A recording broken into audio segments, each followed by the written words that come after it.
Hey, what's going on, working class hustlers of America and all across the globe? It's your main man, La Machine, and this is the Working Class Hustler podcast. You have myself, Horace, also known as La Machine. You have my sidekick, the lovely Miss Karen, here right now. Poof!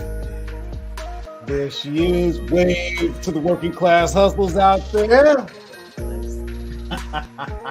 Welcome, welcome, welcome. We are so happy to have you here. And what you got to understand, this has been put together by the lovely Miss Karen and myself for your benefit. What we want to do is help you to be able to make money online, particularly on Amazon, although we will talk about some other ways. For example, I do sell on the Walmart platform as well. But you have to bear in mind, hustlers, we actually do this stuff. So what we need to do, what we want to do is share with you some of our stories. We want, for those of you who might be catching this live on YouTube, we want to take any quick questions that you have. And we all okay, how about now? Sorry about that, hustlers. Minor technical difficulty. But all I was doing was explaining format. This is a 30-minute format, and it is primarily a podcast. But the point is, we want to be able to help you by sharing our actual stories and what we're doing, because we actually do this. So, without further ado, let's take a look at who we have. Oh, there's E pluribus unum. Let me put my glasses on so I can read. All right. Hi, E. Well, I think you've got us all to yourself today. But let me do something for anyone on YouTube. Now, this is for my YouTube audience. If you because primarily this is a podcast, but we post it on YouTube for your benefit.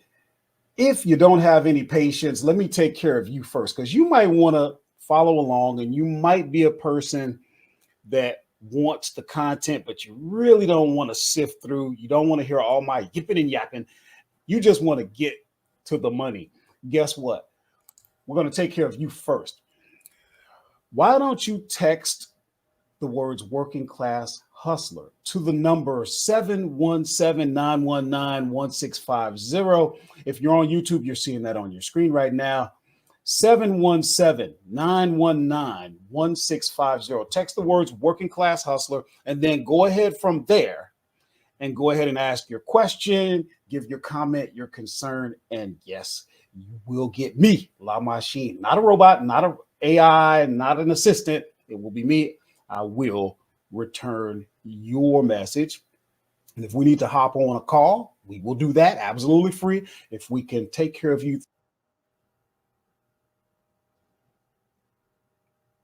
We lost you again, La Machine. Hi, E. Hi, Sheila. You're back. You're back. You're back. Wait, hold on. Who's out there? Oh my goodness, if it ain't Sheila Gay. Sheila.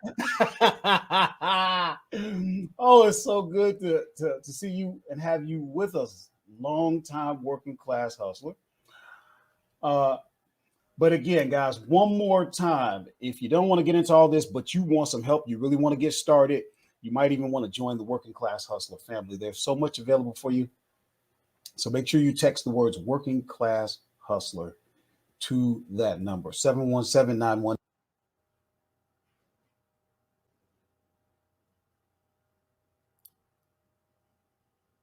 You're gone again.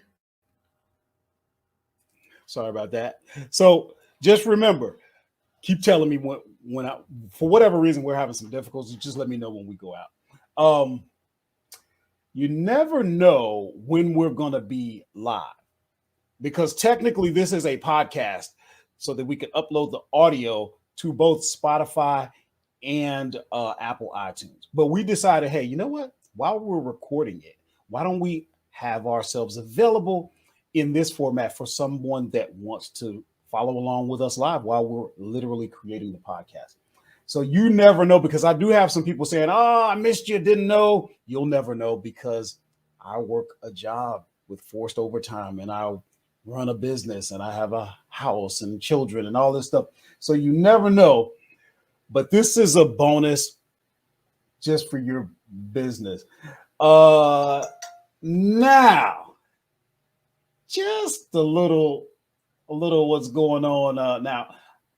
We're in Pennsylvania, and it has been getting cold out here. But I got my heat on 50 degrees. Where's your heat at? Is 50 degrees okay with you, Karen? Not at all. Where's your heat at? Hit me with that 70. Right now? 70 degrees? I needed 70, yes, in the room. It has been getting cold. I don't know where you guys are.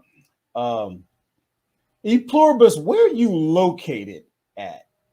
I know where Sheila's down in Kentucky. So, Kentucky, my goodness. Well, actually, I think maybe Tennessee. What's the temperatures like that where you guys are? Just out of curiosity. So let's give a tip real quick. Karen, we spoke a little bit about selling used products on Amazon. And I think when people come into the space, that's just not an area that they think about. I don't think they realize, a lot of people don't realize you can sell used products. And even if they did think about it, they kind of dismiss it as something you might not want to get into. What would you say for our working class hustlers about selling used? I would say, particularly if you're just getting started, and even if you're, a seasoned hustler, so to speak, there are quite a few items that sell very well used, and it really is a great way to get started or to raise capital for your inventory purchases. If there are things, particularly if there are things that you have ready access to that don't cost you a lot of money, maybe, I started selling typewriters, and for a while, of course, it was a particular time, it was during COVID, but I sold used typewriters on Amazon like hotcakes for a good profit, because I was paying virtually nothing for the typewriters. So I had some china, some stemware that I wasn't using. I really needed to get rid of it. And it was just individual pieces, and maybe a glass sold for $50, but I'd had those glasses for years and had no use for them. So I highly recommend it. I think people don't think about it, but they really ought to. Now, did you mention where you source some of those used products? Well, initially I sold a typewriter that I owned. And when it sold fairly quickly, it had been here since, when's the last time somebody used a typewriter, right? Right. Or at least you would think. Mm-hmm. But it didn't harm me to list it. And this is the thing, when you're merchant fulfilling, it doesn't hurt you to list anything. So anything listable, why not? If it sells, it's just like books, used books. You can, list it. If it doesn't sell, okay, no problem. But initially it was just things from around my house. And then Facebook Market oftentimes will have things. I found a Mickey Mouse telephone that sold for about $200 on Amazon, used. I think I paid $20 for it on Facebook Market. What? Yeah, it happened. So I don't search Facebook Market for those kinds of things very much anymore, but I probably should start again. That's excellent. I think what we really need to pay attention to, hustlers, is we forget we have things laying around our homes that's money. That's literal money. We're looking at it as junk. We're looking at it as clutter. We're seeing it as distractive and things that we need to get rid of. We're not looking at it as potential income. Okay, money. It is. Uh, It is. that is huge because we all have, we talk about selling books. How many books you got laying around and you don't know? Like you just said, Karen, if you're going to merchant fulfill it, it ain't costing you nothing. We can't think about we can't think about it in terms of purchased inventory. So we start talking about opportunity lost and all this stuff. No, you already had that sitting around. It ain't doing nothing for you. List it. What you think is junk could be the one thing that somebody's been looking for. And guess what? You won't find nearly the competition. You might remember because we talk. I was looking for Cuisinart on Facebook Marketplace, right, and found some things that someone considered junk, or just wanted to get rid of, and there was profit. Some of your high-selling products, like I don't know, Hamilton Beach, if you sell that type of stuff, Cuisinart, you just don't have the margins a lot of times, and so you're thinking, how can you make money? Well, you can go right to Marketplace, do a search. You need to move a little bit. You're going to have to meet with someone. You're going to have to make it happen. But wow, used products are amazing. I like that. That's a great tip. One more I just want to mention that you actually mentioned to me a while back is, and I discovered that, what is it? Not Corel Ware. What's the other one? Not Corel. Is it Corningware? Corning, yeah. Corningware. Corningware is incredibly expensive now. And there are people who collect Corningware, and there are people who just want to just get rid of that old Corningware, But if I were driving down the street and I saw a yard sale and there was Corningware, I would buy every piece of it and sell it on Amazon for a good profit.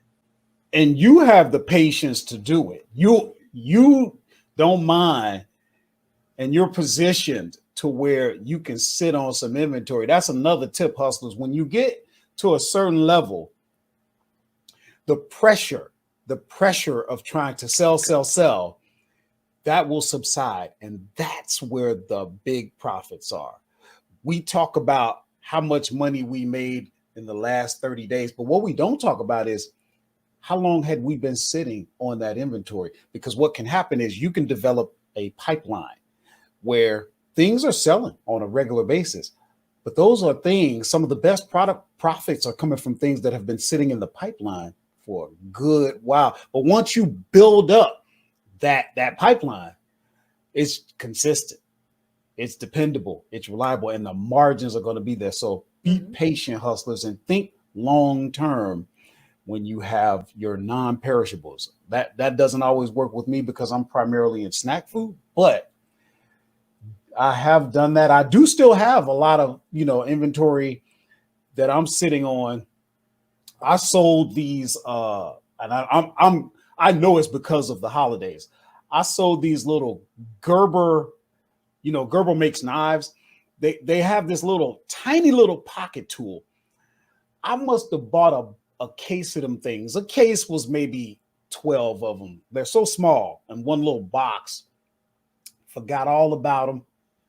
Been sitting there, and all of a sudden some sales started coming. I'm like, what? Do I even still have that? I went through my inventory, my shelves. There they were. And I've sold like 3 of them in a week. So you got to be positioned for that. So you need a mix of your products that are going to turn, but always, this is deep, hustlers, because your behavior when you're sourcing, particularly for arbitrage, that's going to determine your positioning down the road. Okay. You've got to be looking down the road. I know when you're new, you're excited. You want to make sales. You want to see that this business works. Guys, we can tell you, I've been out here since 2017. It works. All right. So don't beat yourself up. Don't question whether or not it works. It definitely works. Amazon ain't going nowhere. This platform is huge. But when you're sourcing, you want a good mix of products. Initially, you're going to be looking for things that you can flip because you're excited. But when you're sourcing, you're going to come across a product where the margins are great, but there's a lot of competition. Grab one or two. If it's non-perishable, we promise you it will sell. And if you're patient enough, and if you got yourself positioned so that you're not stressing over that item or that 2 or 3 or 4 items of that ASIN, and you can focus on the ones that are turning, but you got that sitting on the back burner, trust me, when you least expect it, those things will sell. So think about that as well. Let me tell you guys a funny story. No, see, I work. You guys know I'm a hustler. I work a job. I got all this stuff going on. You know what I mean? And this was a rough week for me. Was this a good week for you, Karen? Yes, I had a good week. I had a good week, but it was rough. Yesterday, no, not yesterday. I'm scared. I'm honestly scared to hear what you're going to say. No. The bottom line is this: scared. I had one day off this week. Okay, normally I get either 3 or 2, depending on, because I have a rotating schedule. But this week, because of things that were going on with the company and blah blah blah blah, I had to give up a day. So I only got one day off. Hustlers, we got a video coming out where I'm going to show you. I had over 300 orders that needed to be filled. I mean, a stack. Karen, I showed you the stack. I showed you some of the stack. Yeah, I remember. Yeah, you did show me a. I didn't know what the number was, though. That was my one day off. So I buckled down. I said, hey, this is it. I'm going to put my head down, roll my sleeves up, get in the mud, and I'm just going to start cranking out these orders.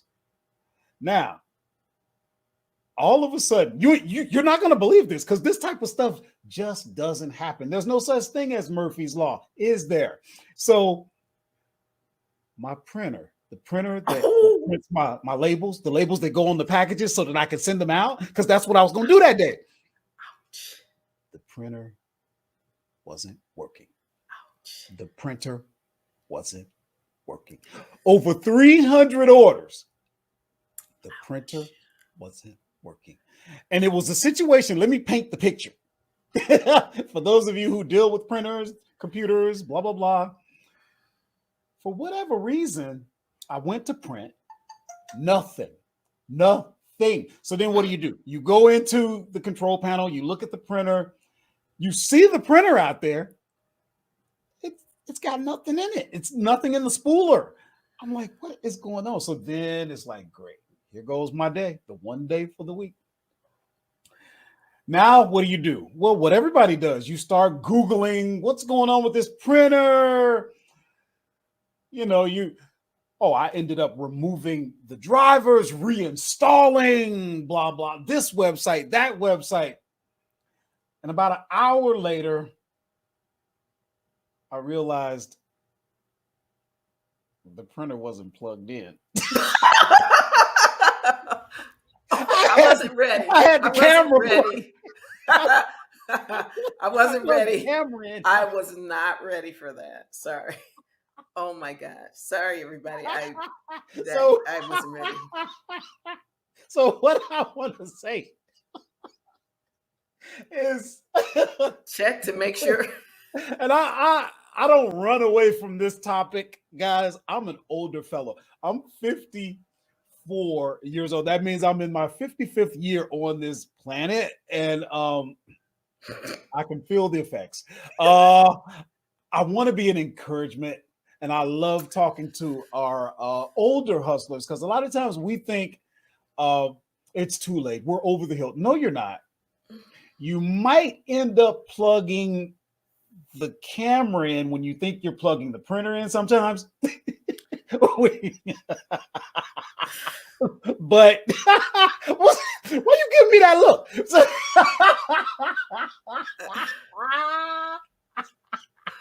I don't know. Okay, so moving on. I don't believe you. I don't believe you. 18 in the forecast, Sheila. Wow. He is in Illinois. That's your old stumping ground. Yeah, I'm from Chicago, so that coming up, that would be, I don't know, like being on 18 the in Kentucky, man. Woo. All right. So let's hold on a second. Let It's me happened tell to you. everybody, though. I'm sorry. I just want to I wasn't ready for it, but so the moral of the story is, I mean, these things happen to everybody. So the thing is, stay calm, right? When a crisis occurs, stay calm and go back through your steps, and you oftentimes can figure out what's going on. But I don't think I could have been calm at all with 300 with that pressure. No. So kudos to you. I mean, I take it you got some. I don't even know how to get out 300 merchant fulfilled orders in a month. I don't even know. I can't imagine in a Yeah. month. It was looking crazy, guys. I don't know if I can get that to I can show. see That's that. my phone. That was one. That wasn't even everything. I think UPS had already taken a good bit. And then, mind you, I had the mystery van was full as well. And like I said, we put together some content. I love showing that type of stuff. I love giving the hustlers a true picture of the day to day, because when you know what it's like day to day, then your expectations are in line. You're not blindsided with anything. It's so important, guys. Subscribe to the channel if you're watching this on YouTube. Continue to tune in to the podcast if you're on Apple, iTunes, or Spotify. This is a journey, and what we're going to do together as the Working Class Hustler family, we're going to see how far we can go. It's a wonderful and beautiful thing. Let me talk a little bit about that before we go on to my favorite segment, which is going to be it just makes me laugh just thinking about going into the Amazon seller forums. But we have put together the Working Class Hustler private group. Now, this is for anyone that wants to do this and they don't want to be alone. They really want to be able to talk to myself, the lovely Miss Karen, and there are some other experts out there that are with us each and every Sunday. We get together. We're off this platform, which means what? We're serious. We're doing this together. If that's something that you want to do, again, just text me at 717-919-1650. Let's talk about it. Let's get you going. Guys, you followed me for a long, long time. And if you haven't, well, there's over 450 videos for you to do that. And what you'll notice is from me, you're not going to get into these $1,000 courses, $6,000 seminars and all of this types of crazy coaching. Guys, I'm just going to put it out there right now. If you're serious and you want some help, you can get it for $1 a day. And if that's too much for you, we already took care of you and we continue to take care of you like we're doing right now. But if you really want to be part of a group that's going to actually be there, help you, and collectively mastermind your way to success, give me a text. Let's hop on a call. Let's get you into the family. There is nothing like it. You are not alone. So, with that out of the way, let's go over to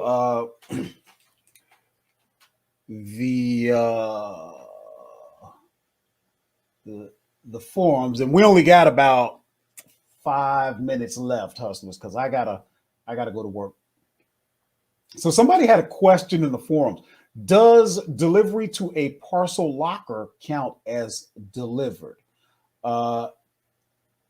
And there was some comments, and I think the consensus is yes, that counts as delivered. I do get a sizable portion go to lockers. The thing about it though is sometimes I'll have a customer asking, hey, why did it go to some locker at CVS or wherever? I didn't put that as the address. And obviously, I didn't put that. I mean, I put a physical address, the one that's on the order.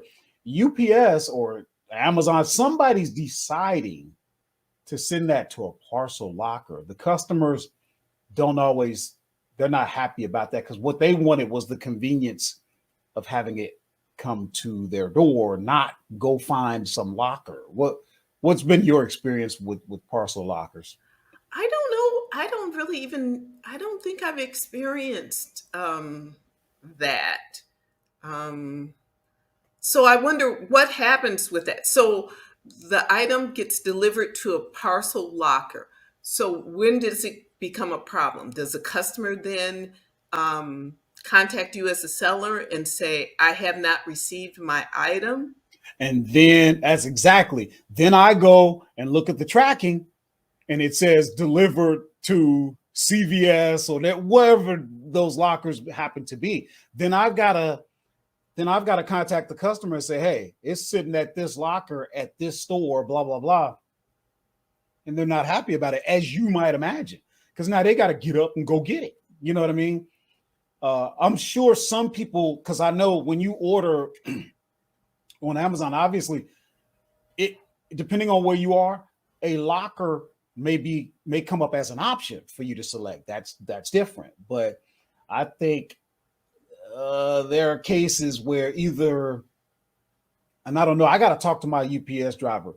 Perhaps there may be situations where they can just elect to put it in a locker. I don't know how it happens. But either way, bottom line is, or consensus seems to be, if it's delivered in their city, then it's delivered. If they have to pick it up from the porch or they have to pick it up from around the corner, it's been delivered. Exactly. Okay. We talked the other day. I'm not going to get into it because I can't find. Somehow I lost the post, but we talked about. Somebody made a post last week about Amazon going after bad actors and what. There's a situation that you might hear people talk about where you have other sellers that will do things to sabotage your sales. For example, they'll leave you bad reviews. Knowing the system, they'll game you out of it. In other words, they may go as far as buying something from you. That way they can put in a claim that it is counterfeit, for example. And they know the things that they can claim that will immediately get you kicked off of a listing, things of that nature. And somebody posted that Amazon is actually going after these people. So that's good news. Moving on. Somebody said new account deactivated. No call button, no help, no support. No. So I'm going to read this quick. I created my Amazon account for the first time, and after a few days, it got deactivated, reasoning that information has been used before. I never owned an Amazon account and was never part of selling on Amazon. However, I do think my information could have been used by someone.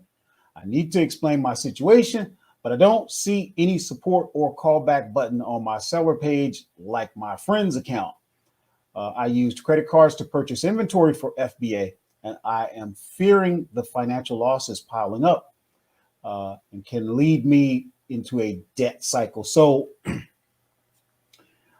yeah, this could be a frightening situation for anyone. You got inventory that you've invested in, and now your for moving that inventory is down. So somebody answered saying this, and this is going to be interesting.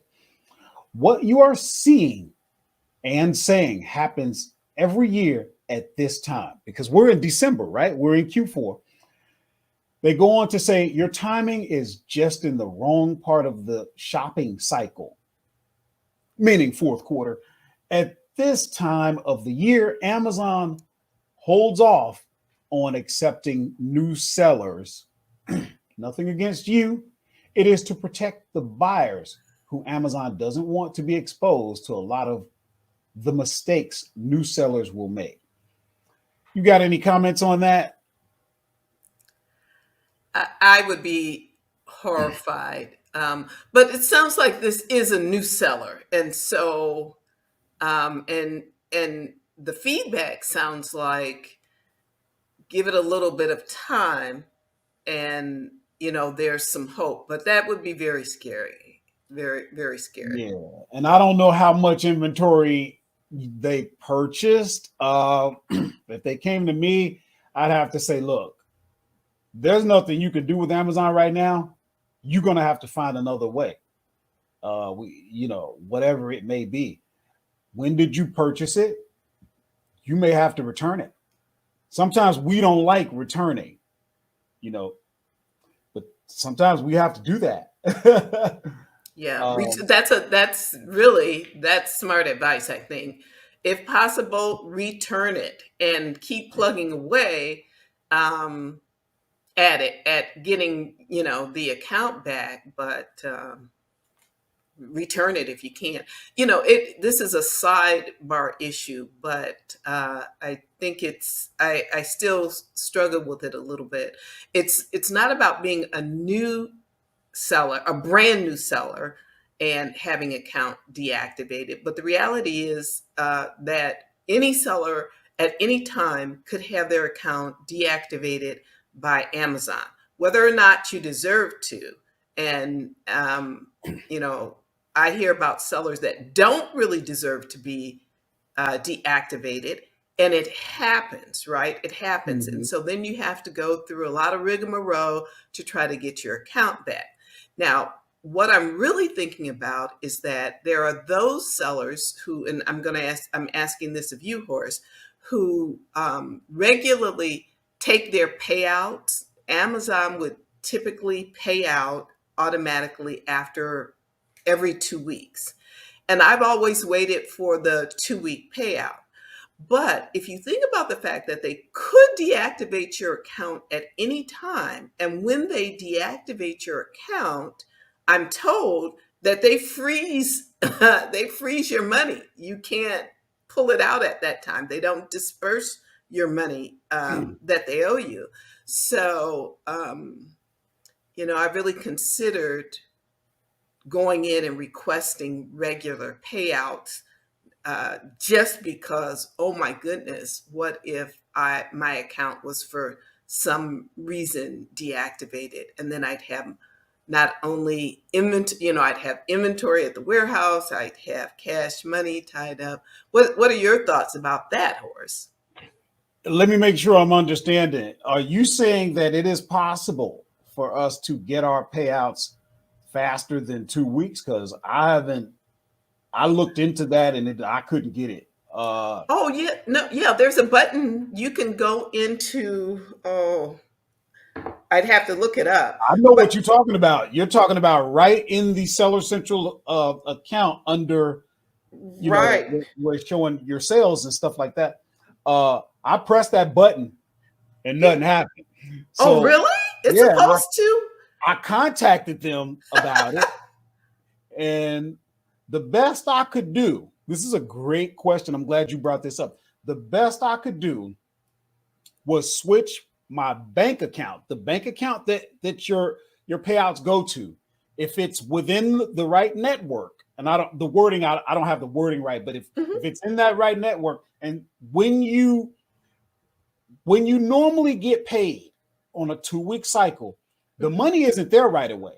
The payout occurs in the system, and it might be another 2 to 3 days before you see it hit your account. with the right bank account, when the payout occurs in the system, it will literally hit your account immediately. But that's the best I could do. So then I switched over to that bank account. At that point, I had about $7,000 sitting in my balance. All of a sudden, it went to zero. I panicked, almost went into shock, switched it back to the original account, and said, "I ain't never doing this mess again." I almost lost my mind. So yeah, that would make you. now I'm in a position now. This has been a better year. I'm in a position to try that again, and that amount of money would not put me out, not even close. But back last year, whoo, Lord have mercy, I was freaking out. Well, let's just leave that open. Let's leave that open for a minute. The jury is still out for me. The only reason I don't like to do things based on fear, and the only reason why I would elect for early payouts would be fear that somehow magically it would be determined that my account should be deactivated. I can't imagine why that would occur to me, but nobody it happens to imagines it. And I just would hate my funds to be locked up. So I know people who go in every day, every other day, and click this button that says, pay me. And, it might take a few days for the money to hit their account, but the bottom line is it's in queue to leave Amazon's account. So I would love to be able to do that. So we need to look into that. Okay. Because this is what I'm looking at when I log into Amazon right now. Now, we're not going to get into this today. Oh my gosh, Sheila, a little while ago, Sheila says, nothing that Horace, what does it say? Horace, nothing you do surprises me. Shake my head. Okay, I never know either, Sheila. I never know what he's going to say. I have no idea. Okay, so this is what, guys, we're going to talk about this on the next show. I don't have time to get into it, but this is what I'm looking at when I log into my account right now. Your account is at risk of deactivation. We'll talk about that. And it's not what you think, okay? When it comes to Amazon's system, they can be a little dramatic. You know what I mean? It's not. E, help me, E. I don't know what to do with this guy. Like, what's going on? I don't know. There's one more thing I wanted to talk about before we wrap it up, so I can go to work. We found we're back in the seller forums, the discussions. And somebody posted a very comprehensive post. I'm going to go ahead and put it in the chat for anyone that happens to catch this live, and we'll put it in the show notes for anybody that's catching the podcast. But this is very good. It's called "What to Do If You Have a Lost or Delayed FBA Shipment."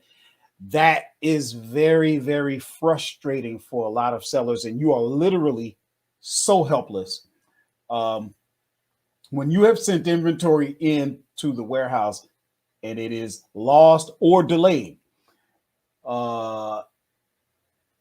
And there's a lot on here. I'm not going to get too deep. I'll let you guys read it. I just posted it. Hopefully it came up. Yeah, there.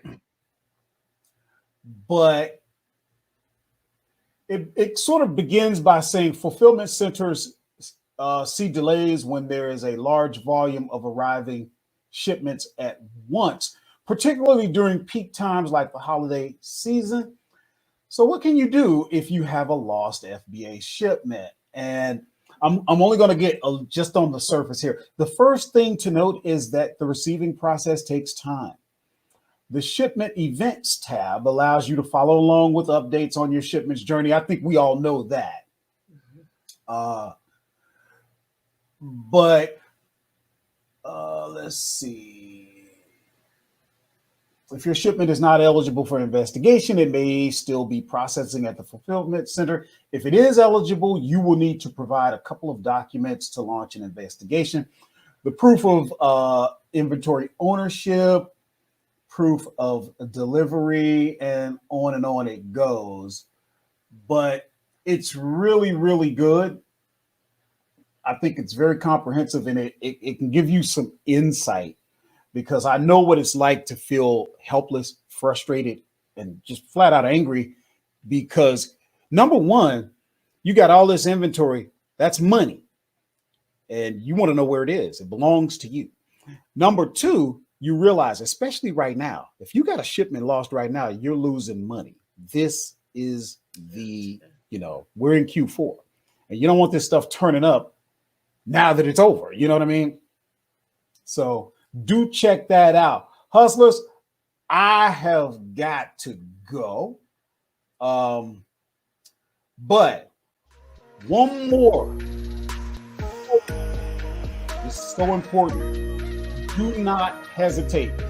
I get so many people that do not take advantage, actually contacting us. The number on your screen, which is 717-919-1650. Do that if you're serious. It costs you nothing.